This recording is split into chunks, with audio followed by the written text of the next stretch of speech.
करा के ये लोग लाश को दफनाने भी नहीं देंगे। ऐसा हो भी रहा है, शायद आप लोगों ने वीडियो देखा भी होगा। वक्फ अमेंडमेंट बिल आने की नौबत ही क्यों आई?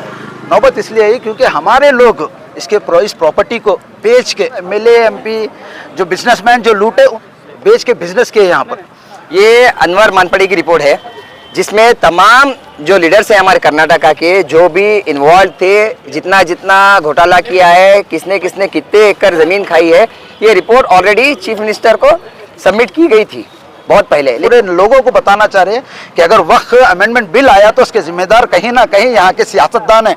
और रही बात गुलबर्गा के अवाम, देखिए कैसा था, हम जब छोटे थे, हम पहले तो क्या है मालूम, पहले हमारे खान लोग अगर किसी एक चोर के साथ भी ठहरना बोले तो अपने आप को शर्मिंदगी फील करते थे, सूदखोर के साथ ठहरना बोले तो शर्मिंदगी फील करते थे, एक कब्जेदार के साथ करना बोले तो अपने को शर्मिंदगी फील होती। मगर आज क्या है, सूदखोर चोरों के साथ ठहरना, मीटिंग करना आज फखर की बात समझ रहे हैं लोग। और ऐसे लोगों की वजह से आज ये कौम को है नीचे गिरना पड़ रहा और हम लोगों को ये सब झेलना पड़ रहा हम लोगों को। क्योंकि जो सियासत में बैठे हुए हैं हमारे लीडर्स, वो लीडर्स या तो खुद बेचकर खा रहे हैं या अपने रिश्तेदारों को या अपने चेले चपाटों के हाथ से जो है ना ये पूरा स्कैम करवा रहे हैं। तो वक्त की जो प्रॉपर्टी है, जो वक्त का हमारा जो लॉ बोलता है कि जब देने वाला ही वापस नहीं ले सकता तो ये चोर लोगों को खाते हुए शर्म आनी चाहिए। ये वक्त की प्रॉपर्टी खाने के लिए शर्म आनी चाहिए। हमारे इस्लाम में लिखा हुआ है कि अगर आप किसी की जमीन 1 इंच भी खाओगे तो आपको 7 जमीनों तक धसाया जाएगा। तो ये लोग मुसलमान होते हुए भी क्या ये सब बातें भूल गए? क्योंकि जब उस टाइम पे जो स्टेज पे बैठे हुए थे, तमाम चोर ही बैठे हुए थे वहां पर।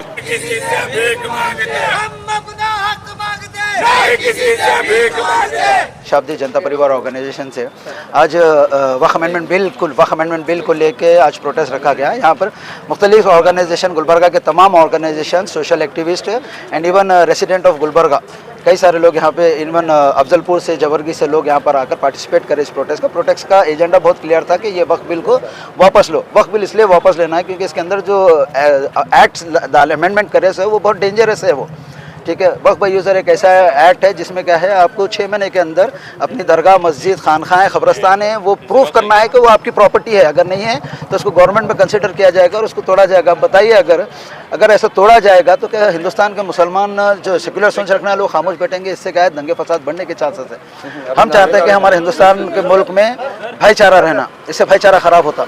और एक चीज़ मैं गुलबर्गा ने, पूरे कर्नाटक, पूरे हिंदुस्तान के अवाम को बताना चाह रहा हूँ कि ये वक्फ अमेंडमेंट बिल आने की नौबत ही क्यों आई? नौबत इसलिए आई क्योंकि हमारे लोग इस प्रॉपर्टी को बेच के बिजनेस किए यहाँ पर। वक्फ बोर्ड का काम था, रोल था यहाँ पे कि इसके वक्फ के प्रॉपर्टी जितने भी कमर्शियली बेचे जा रहे, कब्जे किए जा रहे, इसके ऊपर स्ट्रिक्ट एक्शन लेना। वो ना लेते हुए वक्फ बोर्ड भी इंजॉय करा इसका बेनिफिट, इसका रेवेन्यू इंजॉय करा गरीबों के लिए। मुझे 4 ऐसे कंट्रीब्यूशन, 5 ऐसे कंट्रीब्यूशन बताइए जो वक्फ बोर्ड की तरफ से गरीब मुस्तहिक लोगों के लिए हुआ, जो उनके लिए स्टैंड लेकर लड़ सके। तो वक्फ बोर्ड की तरफ से ऐसा कोई कारनामे नहीं हुए। और अब ये देखिए, रही बात अब ये पर्सनल लॉ बोर्ड की, आई रियली अप्रिशिएट कि पर्सनल लॉ बोर्ड वक्फ अमेंडमेंट बिल में आ रहा है और कंटिन्यूसली डे 1 से है और अपील कर रहा हूँ, अपील कर रहे हैं सब लोगों को क्या encourage। अब मैं पर्सनल लॉ बोर्ड से मैं ये पूछना चाह रहा हूँ कि जब मॉब लिंचिंग हो रहा, कई सारे मुसलमानों को मारा जा रहा, कई सारे मस्जिदों को तोड़ा जा रहा, बुलडोजर की पॉलिटिक्स चल रही है, तो कहाँ है ये पर्सनल लॉ बोर्ड वाले? जब इनको नजर नहीं आ रहा वक्फ बिल में ही ये लोग एक्टिवली काम क्यों कर रहे हैं? क्या ये वक्फ को, हकीकत में ये लोग वक्फ को बचाना चाह रहे हैं? क्या वक्फ के जायदादों को जो एमएलए एमपी, जो बिजनेसमैन जो लूटे, उनको प्रोटेक्ट करना चाह रहे हैं? देखिए, मुझे पता है जब ये बिल, ये एक्ट बना, ये कानून बना, अब ये सुप्रीम कोर्ट में चैलेंज किए सो ये एक्ट को। हमारा प्रोटेस्ट से वो एक्ट, प्रोटेस्ट का लोगों के लिए करो, कानून नहीं बता, कानून बदलने के लिए अमेंडमेंट करना पड़ता फिर से इसको। ये मेरे को मालूम है, हम लोगों को मालूम है प्रोटेस्ट करने से, मगर प्रोटेस्ट का मकसद सीधा है कि हम पूरे लोगों को बताना चाह रहे हैं कि अगर वक्फ अमेंडमेंट बिल आया तो उसके जिम्मेदार कहीं ना कहीं यहाँ के सियासतदान हैं, यहाँ के बड़े बड़े बिजनेसमैन हैं, और ये वक्फ बोर्ड डिपार्टमेंट और पर्सनल लॉ बोर्ड भी है इसका जिम्मेदार।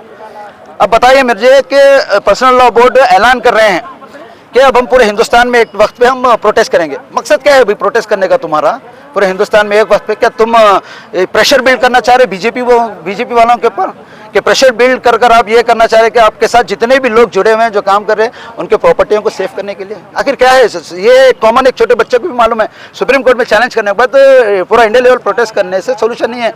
सुप्रीम कोर्ट में स्ट्रिक्टली फाइट करना है इसके ऊपर। तो ये एक बहुत बड़ी पॉलिटिक्स चल रही है, हम लोगों को समझना है ये चीज़ के ऊपर। और रही बात गुलबर्गा के अवाम, देखिए कैसा था, हम जब छोटे थे, हम पहले तो क्या है मालूम, पहले हमारे खान लोग अगर किसी एक चोर के साथ भी ठहरना बोले तो अपने आप को शर्मिंदगी फील करते थे, सूदखोर के साथ ठहरना बोले तो शर्मिंदगी फील करते थे, एक कब्जेदार के साथ करना बोले तो अपने को शर्मिंदगी फील होती। मगर आज क्या है, सूदखोर चोरों के साथ ठहरना, मीटिंग करना आज फखर की बात समझ रहे हैं लोग।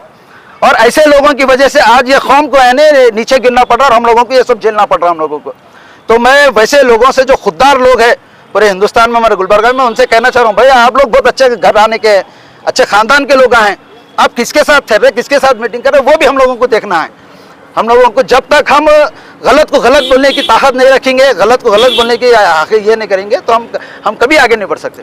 सर, चंद्रबाबू नायडू हो, चाहे नीतीश कुमार हो, चाहे चिराग पासवान हो, इनके ऊपर सारे हिंदुस्तान के मुसलमानों की नज़र टिकी हुई थी ताकि वो जो है ना वही वक्फ बोर्ड पर रोक सकते थे ये चाहे तो कहीं ना कहीं मुसलमानों को धोखा हुआ इनके ऊपर भरोसा करने से। इसके बारे में क्या कहते हैं? मुसलमान को हमेशा धोखा हुआ है। आप आज़ादी से पहले भी देखो, आज़ादी के बाद भी देखो, मुसलमानों को धोखा हुआ है। हम लोग क्या है मालूम है, वो इसकी चश्मा पहने से क्या है जो होने के बाद यही सवाल हम पर्सनल लॉ बोर्ड से भी करना चाह रहे हैं, यही सवाल हम मुस्लिम लीडरों से भी करना चाह रहे हैं। हमके जब लोकसभा में बिल था तो पूरे हिंदुस्तान को बंद करने का ऐलान करना था।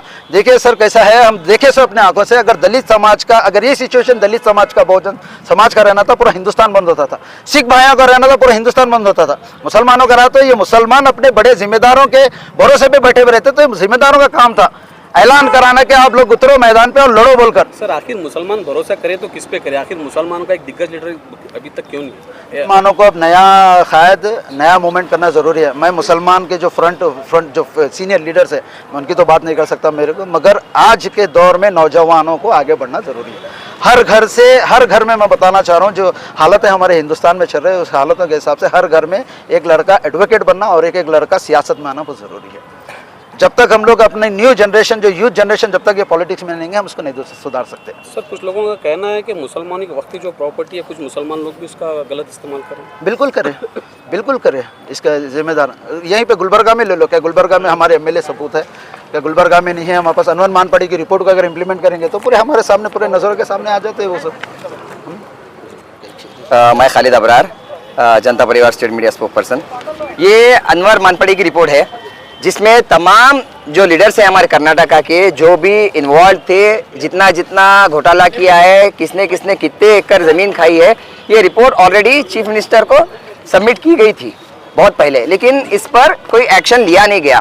अभी आपका जो सवाल था कि कई मुस्लिम लीडर्स या कई मुसलमान जो है ना वक्त के इसमें घोटाले में इन्वॉल्व हैं, बेशक इन्वॉल्व हैं। आप गुलबर्गा में ही देख लीजिए, तमाम एरियाज जितने भी वक्त प्रॉपर्टीज़ हैं, आप अगर गैजेट निकाल के देखेंगे तो शायद आपको आधी प्रॉपर्टी भी नहीं मिलेगी जो वक्फ बोर्ड की अभी फिलहाल एग्जिस्ट करती है गैजेट के हिसाब से।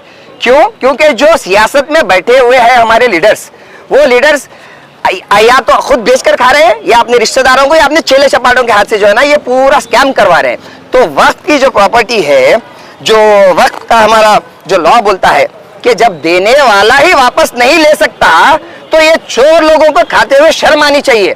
ये वक्त की प्रॉपर्टी खाने के लिए शर्म आनी चाहिए। हमारे इस्लाम में लिखा हुआ है कि अगर आप किसी की जमीन 1 इंच भी खाओगे तो आपको 7 जमीनों तक धसाया जाएगा। तो ये लोग मुसलमान होते हुए भी क्या ये सब बातें भूल गए? हमारे जमीर अहमद साहब जब आए हुए थे विंटेज फंक्शन हॉल में, एक जलसा रखा गया था, वक्त के जो भी कंप्लेंट्स थे जिसके भी खिलाफ आप लोगों को शिकायत दर्ज करनी थी, तो कई सारे एप्लीकेशंस दिए गए गुलबर्गा से, यादगीर से, रायचूर से। उस पर आज तक एक्शन क्यों नहीं लिया गया? इसलिए नहीं लिया गया क्योंकि जब उस टाइम पे जो स्टेज पे बैठे हुए थे तमाम चोर ही बैठे हुए थे वहां पर, तकरीबन जो थे वहां पर स्टेज पे, जिनके खिलाफ करप्शन के चार्जेस हैं, जिनके खिलाफ वक्फ बोर्ड के जमीन खाने के चार्जेस हैं, वो लोगों के लिए। तो ऐसे लोग जब आएंगे, जब ऐसे लोग बताएंगे कि हम आपका भला करेंगे, तो मुसलमानों का ऐसे भला नहीं होगा। और मैं तमाम लोगों का जो भी इस प्रोटेस्ट में आए थे उनका शुक्रगुजार करता हूँ और शुक्रिया अदा करता हूँ, मैं उनका शुक्रगुजार हूँ। इस बात से जंगे बदर की याद आ गई कि लोग कम थे बट जज्बा था। तो अभी देखिए हमारे लोगों में लोग कम है बट जज्बा है। हमारे लोगों को जब तक नींद से बेदार ना करो ना, हमारे लोगों की आंखें नहीं खुलने वाली है। और कुछ लोग तो हमारे ऐसे हैं जो सोने का नाटक कर रहे हैं, उठाया उनको जाता है, जो सो रहे हैं, जो सोने का नाटक कर रहे हैं उनको उठाया नहीं जाता।